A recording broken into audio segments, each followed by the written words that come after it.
নরসিংদীর বেলাবতে ট্রলির চাপায় প্রাণ হারিয়েছে মোটরসাইকেল আরোহী এক কারারক্ষী।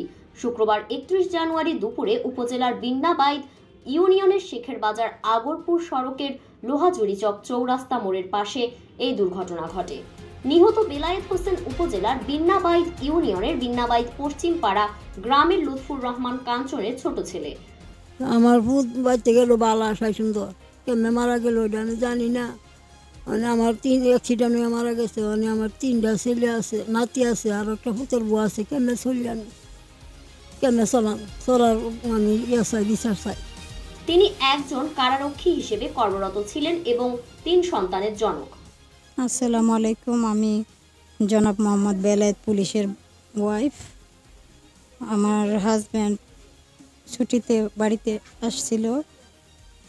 মোটরসাইকেলে চালানোর সময় ইসার মাথা অসাবধানভাবে চালানোর ফলে আমার স্বামী গুরুতর আহত হয়। তারপর ভাগলপুর হাসপাতালে ইন্তেকাল করে।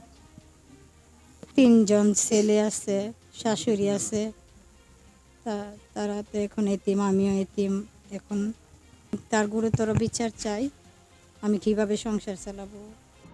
স্থানীয় সূত্রে জানা যায়, শুক্রবার দুপুরে বেলায়েত হোসেন মোটরসাইকেল যোগে পার্শ্ববর্তী কিশোরগঞ্জ জেলার কুলিয়ারচর উপজেলার লক্ষ্মীপুরের দিকে যাচ্ছিল।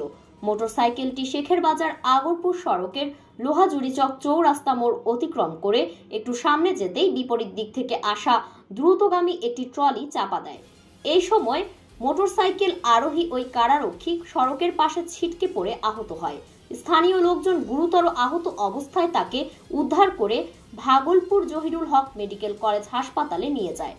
পরে সেখানে চিকিৎসাধীন অবস্থায় বিকেলে তার মৃত্যু হয়।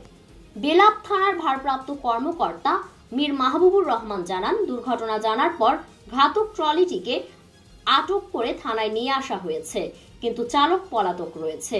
তাকে আটকের চেষ্টা চলছে। ফারিন রহমান প্রীতি, PVN টাইমস, নরসিংদী।